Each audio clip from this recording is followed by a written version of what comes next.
Osama ইবনে যায়েদ রাদিয়াল্লাহু তাআলা আনহু নবী করিম সাল্লাল্লাহু আলাইহি সাল্লামের অত্যন্ত স্নেহভাজন একজন সাহাবী, বয়সে খুব ছোট মানুষ ছিলেন।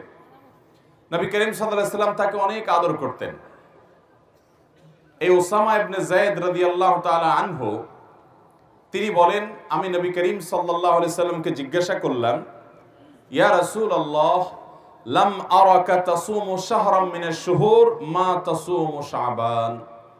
তিনি নবী সাল্লাল্লাহু আলাইহি সাল্লামকে জিজ্ঞাসা করেছেন, হে আল্লাহর রাসূল, শাবান মাস শুরু হলে আপনি যত নফল সিয়াম রাখেন অন্য কোন মাসে এত নফল সিয়াম রাখেন না, কারণ কি?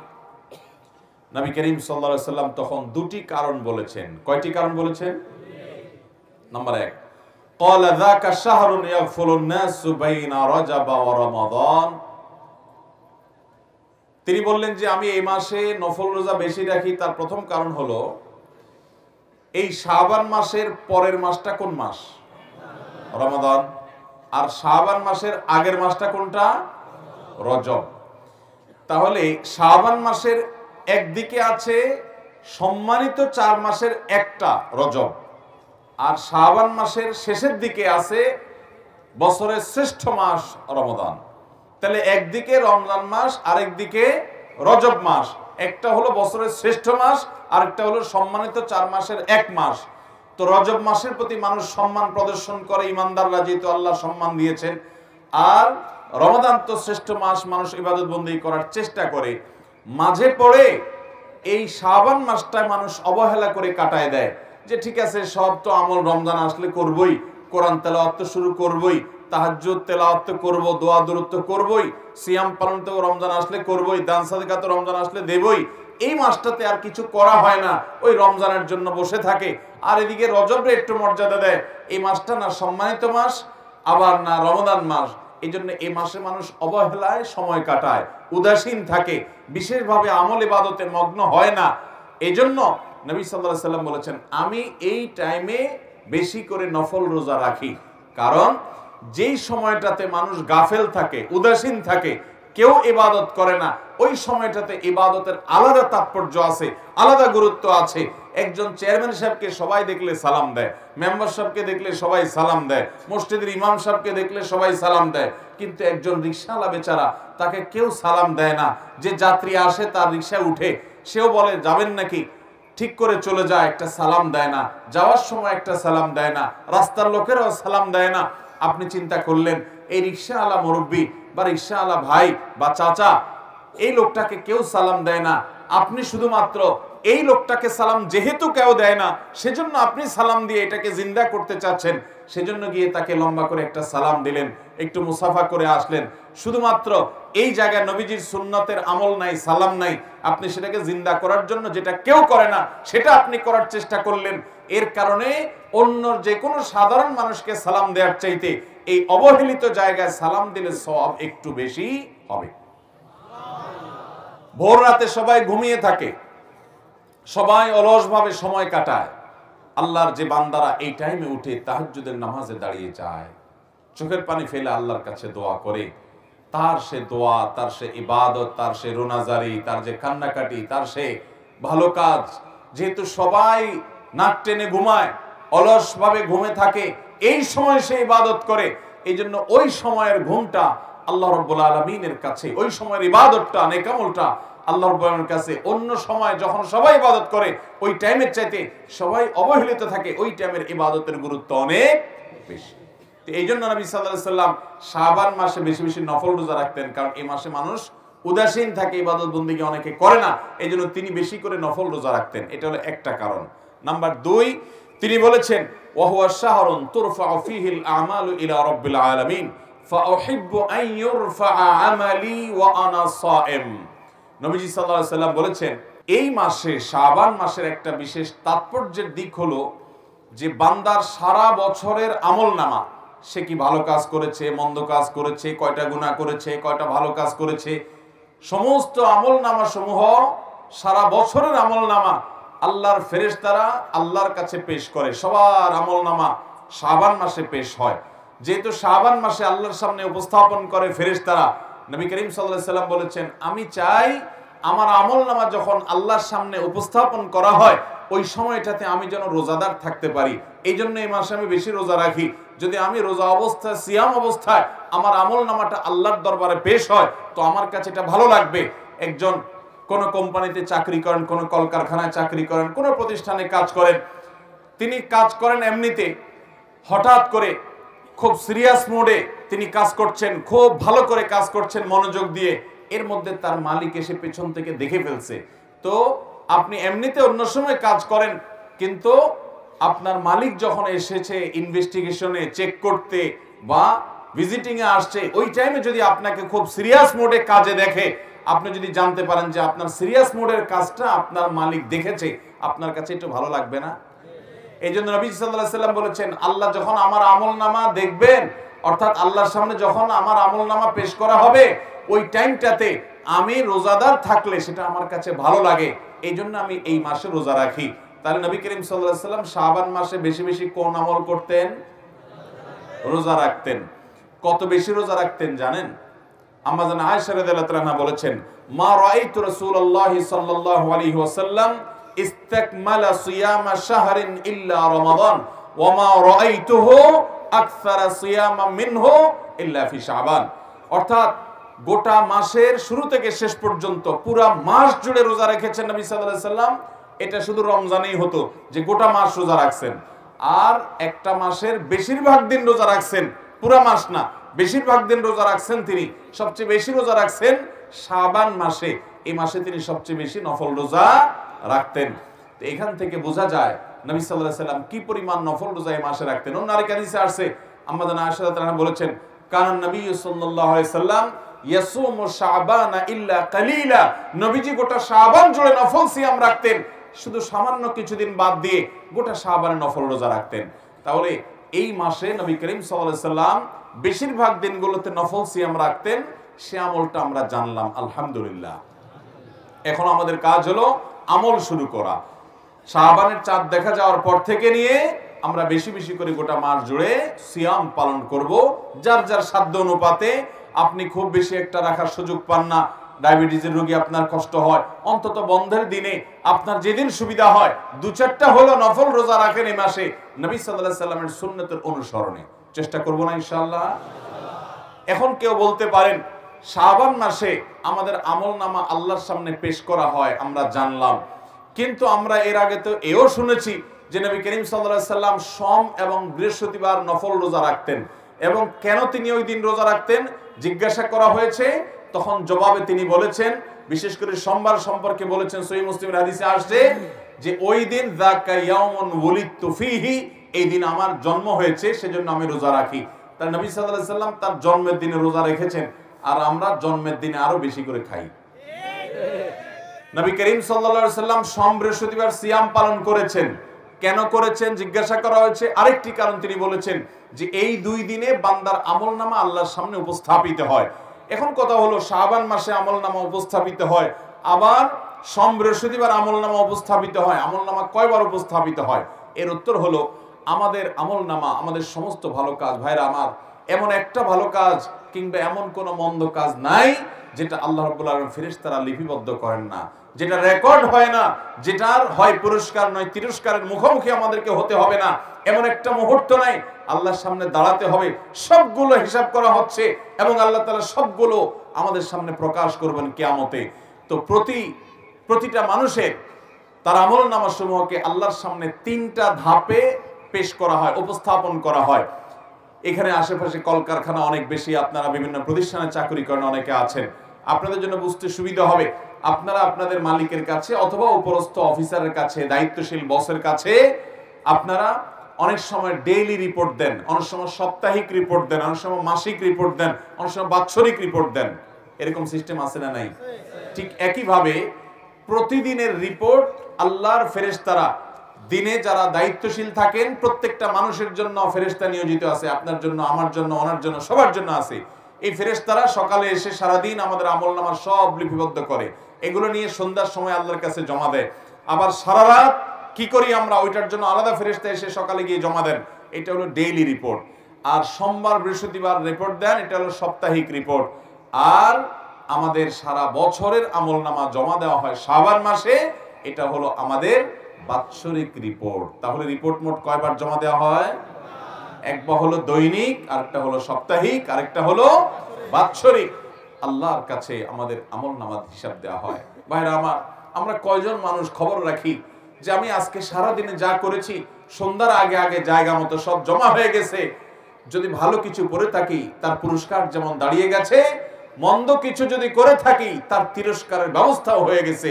কিন্তু আনন্দের কথা হলো, যদি আমাদের ভিতর সে আল্লাহর কাছে জবাবদিহিতার বোধ থাকে, তাহলে তো কিয়ামত আসার আগে আগে, মৃত্যু হওয়ার আগে আগে আমরা কোনো গুনাহ করে থাকলে চোখের পানি ফেলে তওবা করে ইস্তেগফার করে মাপ চেয়ে নতুন করে সংকল্প করে নতুন পথ চলা শুরু করব।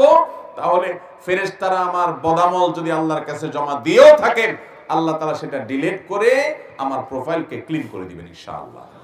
তাহলে গুনাহ করার পর তওবা করতে দেরি করব না। আল্লাহ আমাদের সবাইকে যে কোনো গুনাহ করার পর প্রতিদিনেরটা প্রতিদিন আমাদের আল্লাহর সাথে হিসাব নিকাশকে চুকিয়ে আল্লাহর কাছ থেকে নিষ্পত্তি করিয়ে নিয়ে তওবা ইস্তেগফার করে প্রতিটা নতুন দিনে নতুন করে সংকল্প করার তৌফিক দান করুন। মোহতারাম হাজরিন, তাহলে আমরা জানলাম আমাদের নবী সাল্লাল্লাহু আলাইহি সাল্লাম শাবান মাসে বেশি বেশি নফল রোজা রাখতেন। এর প্রথম কারণ হলো এই মাসটাতে মানুষ গাফেল থাকে, দুইটা গুরুত্বপূর্ণ মাসের মাঝে, এটা মানুষের অনেকে অবহেলার কারণ। আর দ্বিতীয়ত হলো এই মাসে আমলনামা বাৎসরিক পেশ হয়। তো নবীজি চাইতেন যে আমলনামা পেশের সময় তিনি যেন রোজাদার থাকেন, আল্লাহ যেন তাকে রোজাদার অবস্থা দেখেন, তাহলে আল্লাহ তাআলা রহম করবেন, অনুগ্রহ করবেন তার আমলনামা পর্যালোচনা করার, বিচার করার ক্ষেত্রে। এই জন্য এখন কথা হলো, কোন কোন হাদিস থেকে আমরা জানি নবী করিম সাল্লাল্লাহু আলাইহি সাল্লাম বলেছেন, আফজালুস সিয়ামি বা'দা রমাদান শাহরুল্লাহিল মুহাররম। রমাদানের পরে সবচেয়ে উত্তম নফল রোজার মাস হলো মুহররম মাস। তাহলে এই হাদিস থেকে বোঝা গেল নফল রোজার জন্য শ্রেষ্ঠ মাস হলো মুহররম। অথচ নবীজি সাল্লাল্লাহু আলাইহি সাল্লাম বেশি নফল রোজা রাখতেন দেখা গেছে শাবানে। তাহলে আমরা কোনটা করব? এর উত্তর হলো যে মুহররম মাস মূলত নফল রোজার জন্য সবচেয়ে শ্রেষ্ঠ মাস, এটাই অধিকতর বিশুদ্ধতর মত। তবে ওই মাসের পরে শাবানটাও নফল রোজার জন্য আদর্শ মাস। অতএব শাবানে এবং মুহররমে এই দোনো মাসে বেশি বেশি নফল রোজা রাখার চেষ্টা করতে হবে। আল্লাহ আমাদের সবাইকে তৌফিক দান করুন। তাহলে শাবান উপলক্ষে একটা কর্মসূচি আমরা পেয়ে গেলাম, সেটা হলো বেশি বেশি নফল রোজা। এখন কথা হলো, শাবানে এত বেশি নফল রোজা নবীজি কেন রাখতেন? দুইটা কারণ তো আমরা জানলাম। তো এইটা অবহেলার মাস, সেজন্য রোজাটাই কেন নবী সাল্লাল্লাহু আলাইহি সাল্লাম রাখতেন? অন্য কোনো নফল আমল করতে পারতেন। এর হিকমত আল্লাহ তাআলা ভালো জানেন। তবে অনেক বিশেষজ্ঞ এবং অনেক বিশ্লেষক, ওলামায়ে কেরাম, ইসলামিক স্কলারগণ এক দুইটা বিশেষ কারণ, রহস্য, হিকমত উল্লেখ করেছেন। সেটা হলো, রমাদান মাসে আমাদেরকে 30 দিন রোজা রাখতে হবে। আল্লাহ তাআলা ফরজ করেছেন প্রাপ্তবয়স্ক সকল ঈমানদার নারী পুরুষ সুস্থ মানুষদের জন্য। তো সেই রমজান মাসে যদি আমাদের রোজা রাখা লাগে, শাবান মাস থেকে যদি আমরা 2, 4, 10টা 20টা নফল রোজা রাখা শুরু করি, তাহলে রমজানের রোজা রাখাটা সহজ হবে। আগে থেকে অভ্যাসটা হবে, ওয়ার্ম আপ হবে, রিহার্সেল হবে, প্রস্তুতি নেওয়া হবে। হঠাৎ করে যদি রমজান রোজা শুরু করেন, অনেকে দেখা যায় সারা বছর রোজা রাখেন না, তো দেখা যায় হঠাৎ করে রমজান রোজা রাখার কারণে সে অসুস্থ হয়ে পড়ে, কিংবা তার রোজার সাথে সে শুট করতে পারে না, অসুবিধা তৈরি হয়। এই জন্য নবী সাল্লাল্লাহু আলাইহি সাল্লাম হয়তোবা আগে থেকে প্রস্তুতি নিয়ে নিতেন। 5 ওয়াক্ত নামাজের আগে, অনেক নামাজের আগে সুন্নত নামাজ আছে না নাই? যোহরের আগে সুন্নত নামাজ আছে না নাই? ফজরের আগে সুন্নত আছে না নাই? আবার কোন কোন নামাজের পরেও কি আছে? সুন্নত। ফরজটার, ফরজ ভার্সনের ইবাদতের আগেও সুন্নত থাকে, পরেও সুন্নত। এই সুন্নতের একটা কারণ এটাও, যদি বান্দার কিয়ামতের দিন ফরজের মধ্যে কোনো ঘাটতি থাকে, তাহলে নফল বা সুন্নত দিয়ে আল্লাহ তাআলা সেই ঘাটতি পূরণ করে দিবেন। আর সুন্নাতের রিহার্সেলের মাধ্যমে ফরজটা যাতে সুন্দরভাবে হয়, সেটার জন্য প্রস্তুতির জন্য এই ব্যবস্থা আল্লাহ তাআলা রেখেছেন। ঠিক একইভাবে রমাদানের 30 দিনের যে ফরজ রোজা আমাদেরকে রাখতে হবে, তার আগে শাবানে কিছু নফল রোজার অভ্যাস করা, আবার শাবানের পরে শাওয়ালের 6 রোজা রাখা। ওই 5 ওয়াক্ত নামাজের আগে পরে যেরকম সুন্নত নামাজ আছে, রমজানের ফরজ রোজার আগে সুন্নত রোজা আছে, পরেও শাওয়াল মাসে সুন্নত রোজা আছে। অতএব এই রোজাগুলো রাখবো তো ইনশাআল্লাহ। আমরা অনেকে আছি, এটা জীবনে প্রথম শুনছি যে শাবান মাসে আবার বেশি বেশি নফল রোজা রাখতে হয়। তবে শাবান মাস সম্পর্কে আমাদের আরেকটা জিনিস জানতে হবে। রোজা রাখতে হবে এটা তো আমরা জানলাম, আরেকটা জিনিস জানেন, সেটা হলো শাবান মাসের শেষের দিকে রোজা রাখা উত্তম না। রোজা রাখতে হবে শুরুর দিকে, মাঝের দিকে, এই দিনগুলোতে। শেষের দিনগুলোতে নবী সাল্লাল্লাহু আলাইহি সাল্লাম রোজা রাখতেন না। কারণ হলো, শেষের দিনগুলো যদি টানা রোজা রাখেন, তাহলে রমজান আর গায়রে রমজানের ভিতরে পার্থক্য হবে না। এই জন্য আপনি শাবানের শেষের দিকে আর রোজা রাখবেন না। আপনি রোজার জন্য অপেক্ষা করবেন, রমজান থেকে শুরু করবেন। না হলে রমজানের আলাদা কোনো বৈশিষ্ট্য এটা বোঝা যাবে না যে টানা রোজা রাখছেন আপনি। এই জন্য শেষের দিকে নবীজি সাল্লাল্লাহু আলাইহি সাল্লাম এই মাসের রোজা রাখতেন না। বিশেষ করে একেবারে শেষের দিন, যেটা শাবানের লাস্টের দিন, যেটাকে বলা হয় ইয়াউমুশ শক বা সন্দেহের দিন।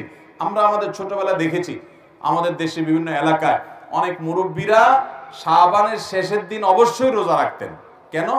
তারা মনে করতেন শাবানের চাঁদ, এটা রমজানের চাঁদ দেখা যায় নাই শাবানের শেষের দিন। ধরুন শাবান 30 হলো, তো 29 তারিখে চাঁদ দেখা যায় নাই সারা দেশে, ওনারা 30 তারিখে শাবান, কিন্তু সেদিন তারা রোজা রাখতেন। কেন? মনে করতেন যে যদি চাঁদ দেখা যারা যায় নাই বলছে, হয়তো চাঁদ উঠছে তারা দেখে নাই, মিস করে গেছে, তাহলে আমার রোজাটা রমজান হয়ে গেল যদি চাঁদ উঠে থাকে। আর যদি চাঁদ না উঠে থাকে তাহলে শাবান হয়ে গেল। তো এইরকম চান্সে রোজা রাখে, এরকম কোন চান্সে রোজা রাখার নির্দেশ ইসলামে।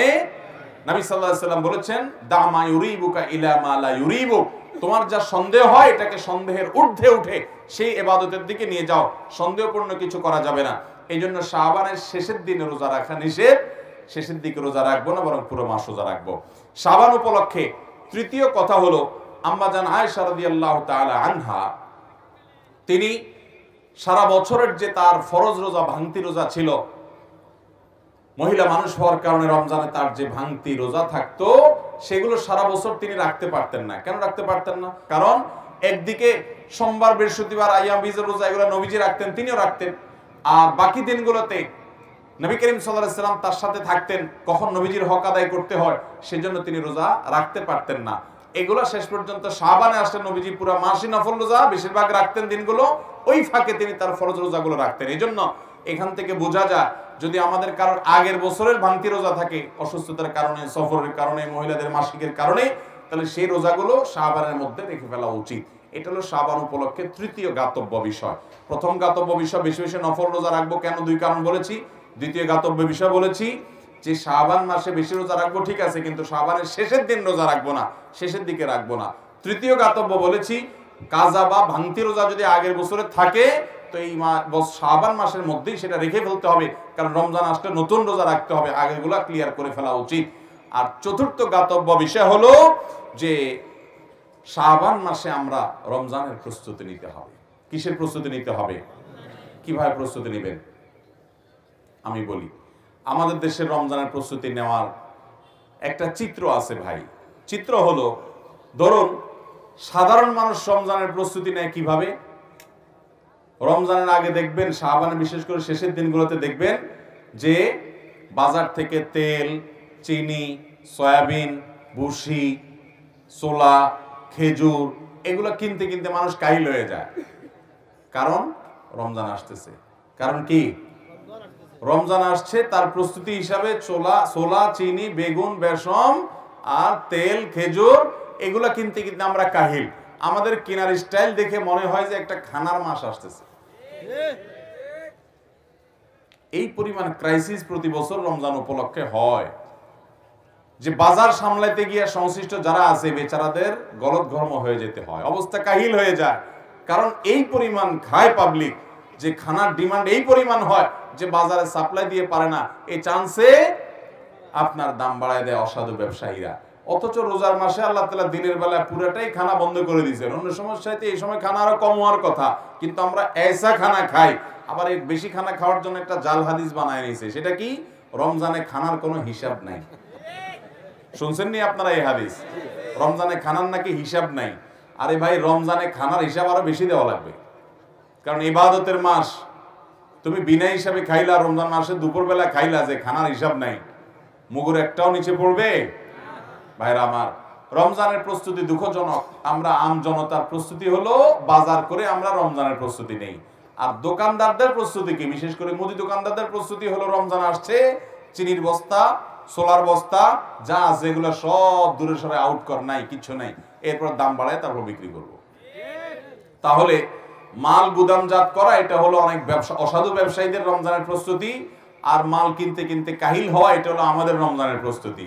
আর মিডিয়াগুলো, টেলিভিশন চ্যানেলগুলো, বিভিন্ন যারা এই টাইপের এই জগতে আছে, তাদের প্রস্তুতি হলো তারা ঈদের সিনেমা, ঈদের নাটক কোনটা বাইর করবে না করবে, এগুলো তাদের রমজানের প্রস্তুতি। আর রাজনৈতিক দল যারা করেন, সব রাজনৈতিক দলগুলা তাদের প্রস্তুতি হলো রমজান মাস আসছে, রাজনীতি তো এই মাসে খুব একটা করে জুত করে পাওয়া যাবে না, সমাবেশ মিছিল কিছু জমবে না, তো ইফতার পার্টির নামে রাজনীতি করার জন্য ছক আঁকা শুরু করে। কোন দিন কাদের ইফতার পার্টি, কোনটা এতিমদের সাথে, কোন দিন গরিবদের সাথে, কোন দিন তমুকদের সাথে, কোন দিন অমুকদের সাথে, এই কাহিনী তালবাহানা করে টুপি টাপা মাথায় দিয়ে রমজানে কোন দিন ইফতার পার্টির নামে রাজনীতি করবে, সেই ধান্দা তাদের হলো রমজানের প্রস্তুতি। এগুলো একটাও কি রমজানের সঠিক প্রস্তুতি? রমজানের প্রস্তুতি হবে যে আমি রমজানে যাতে ইবাদত বন্দেগী করতে পারি, সেজন্য আগে ভাগে সমস্ত ঝামেলা শেষ করে ফেলবো। ঈদের জন্য শেষ দশক আমি ইবাদত করতে পারি না ঈদের কেনাকাটার জন্য, এই জন্য সব ঝামেলা আগে সেরে ফেলবো এবং রমজানে আমি এই টাইমে ইবাদত করব, ওই টাইমে কোরআন তেলাওয়াত করব। অনেক ভাইরা আছেন কষ্টের পরিশ্রম করেন, কষ্টের কাজ করেন, পরিশ্রমের কাজ করেন। রমজানে আমি পরিশ্রমের কাজ করতে গেলে রোজা রাখতে পারি না, তাহলে এই মাসে একটু বেশি পরিশ্রম করে টাকা কামাই করে নিব, যাতে রমজান মাসটা কাজ না করেও চলা যায়, আমি যাতে রোজা রাখতে পারি। এগুলো হলো রমজানের প্রস্তুতি। আল্লাহ তাআলা আমাদের সবাইকে রমজানের সঠিক প্রস্তুতি গ্রহণ করার তৌফিক দান করুন। তাহলে শাবান উপলক্ষে চতুর্থ জ্ঞাতব্য বিষয় হলো আমাদেরকে রমজানের জন্য সঠিক প্রস্তুতি নিতে হবে। ভাইরা আমার, আমরা অনেকে গত রমাদানে অনেক মানুষকে দেখেছি, তারা মাটির উপরে ছিলেন, আমাদের সাথে চলাফেরা করেছেন, এই রমাদানে তারা মাটির নিচে চলে গেছেন। আছে না নাই? আমার আব্বা জান রহমতুল্লাহ আলাই গত রমাদানে ক্যান্সারে আক্রান্ত ছিলেন। রমজানের শেষ দশক তিনি ইতিকাফে বসেছেন। আমার বুঝ জ্ঞান হয়েছে থেকে নিয়ে ছোটবেলা থেকে আমার মনে পড়ে না যে রমজানের শেষ 10 দিন আমার বাবাকে আমি কোনোদিন ঘুমাইতে দেখছি, কোনোদিন মনে পড়ে না। সারা জীবন আল্লাহর বান্দা চায়ের একটা ফ্লাস্ক সাথে নিয়ে ইবাদত বন্দেগী, জিকির, আজকার, আর যে মসজিদে কেউ ইতিকাফে বসে না ওই মসজিদে লোকজন নিয়ে ইতিকাফে বসা। গত রমজানে ক্যান্সারে ভয়াবহ অবস্থা, ডাক্তাররা রীতিমতো তার বেঁচে থাকার কোনো সম্ভাবনা নাই সেরকম একটা আভাস ডাক্তাররা অনেক আগে থেকে পেয়ে গেছেন, অথচ তিনি ওই অবস্থা শেষ দশক পুরাটা ইতিকাফ করেছেন। আর এই রমজান এখনো আর বেশি দিন বাকি নেই। আমার আব্বাজান রহমতুল্লাহ আলাই তিনি কবরবাসী হয়ে গেছেন, এই রমজান আর তিনি পাবেন না। তো আমরা অনেকে এখানে আছি যারা হয়তো এই রমজানটা আল্লাহ চাহেন তো হয়তো আমরা পাবো, কিন্তু এরপরে আরেকটা রমজান হয়তো আমরা পাবো না। একটা রমজান মানুষকে আল্লাহর কাছ থেকে তার সমস্ত গুনাহ মাফ করিয়ে, তার পুরো প্রোফাইলকে ক্লিন করে, পরিষ্কার করে, তার সমস্ত গুনাহগুলোকে ডিলিট করে দিয়ে তার হিসাবের খাতাকে সম্পূর্ণ নতুন, পরিচ্ছন্ন, ঝকঝকে পরিষ্কার করে দিতে পারে। রমজান মাসের তওবা, ইস্তেগফার, রোনাজারি, চোখের পানি, দোয়া, ইবাদত, বন্দেগী, কোরআন তেলাওয়াত, তারাবি, তাহাজ্জুদ, চোখের পানি, তওবা এবং আল্লাহর দিকে ঝুঁকে পড়া। অতএব রমজানকে সেভাবে কাটাবো তো ইনশাআল্লাহ। সেভাবে কাটাইতে হলে এখন থেকে নিয়ত করতে হবে। আমার রমজানে ইবাদতের ক্ষেত্রে বাধা কি? ঈদের কেনাকাটা, তাহলে আগে ভাগে এটাকে ক্রস দিয়ে ফেলতে হবে। আমার রমজান ইবাদতের ক্ষেত্রে বাধা কি? আমার মোবাইল, ফেসবুক, ইউটিউব, তো আগে থেকে এটাকে আনইনস্টল করে ফেলতে হবে। আমি সৌদি আরবে থাকাকালীন সময় আমি দেখেছি বহু আল্লাহর নেককার বান্দা, অনেক যুবককে আমি দেখেছি, অনেক ইয়াংকে আমি দেখেছি রমাদান এর আগে মোবাইল থেকে ফেসবুক, হোয়াটসঅ্যাপ সহ সকল অ্যাপ যেগুলো তাকে এঙ্গেজ করে রাখে, যেগুলো নেশা থেকে সে বের হতে পারে না, আল্লাহকে খুশি করবার জন্য, রমাদানে কোরআন খতম দেওয়ার জন্য, রমাদানে আমল করার জন্য, রমাদানে ঘন্টাকে ঘন্টা হাত তুলে চোখের পানি ফেলে দোয়া করবার জন্য, সেজদায় দোয়া করবার জন্য তাদের মোবাইল থেকে সমস্ত অ্যাপগুলো ডিলিট করে এগুলো থেকে সে পরিচ্ছন্ন হয়ে যায়। বন্ধু বান্ধবদেরকে বলে দেয় যে রমজান মাসে কোনো যোগাযোগ নাই, এই মাস আল্লাহর সাথে আমি কথা বলবো। আল্লাহ তাআলা আমাদেরকে সেভাবে রমজান কাটাবার তৌফিক দান করুন। নিয়ত করবো তো ইনশাআল্লাহ। এখন থেকে প্ল্যান করতে হবে, হুট করে করলে তখন হবে না। এখন থেকে পরিকল্পনা করতে হবে, আমাকে প্রতিদিন এক পারা পড়লে আমি কোরআন খতম দিতে পারবো, তাহলে কোন সময় পড়বো আমি সেটা বের করতে হবে। এবং কোন কোন জিনিস আমার বাধা, আমার ফেসবুক, আমার ইউটিউব, আমার বন্ধু, আমার বান্ধব, আমার ঈদের কেনাকাটা, আমার আড্ডা, আমার কোনো মজলিস, কোনো কিছু যদি আমার ইবাদতে বাধা হয়, শাবান মাসেই সেটাকে আল্লাহর জন্য কুরবানি করে দিয়ে ওই সমস্ত বদভ্যাসকে ত্যাগ করে তারপরে রমজানের জন্য প্রস্তুতি নিতে হবে। এই শাবান হলো রমজানের প্রস্তুতি নেওয়ার মাস। আল্লাহ আমাদের সবাইকে তৌফিক দান করুন। তাহলে ভাইরা, শাবান উপলক্ষে 4টি জ্ঞাতব্য বিষয় বলেছি, এর প্রতিটি আমরা খেয়াল করবো এবং আমল করবো। আল্লাহ তাআলা আমাকে আপনাকে আমাদের সবাইকে আমলের তৌফিক দান করুন।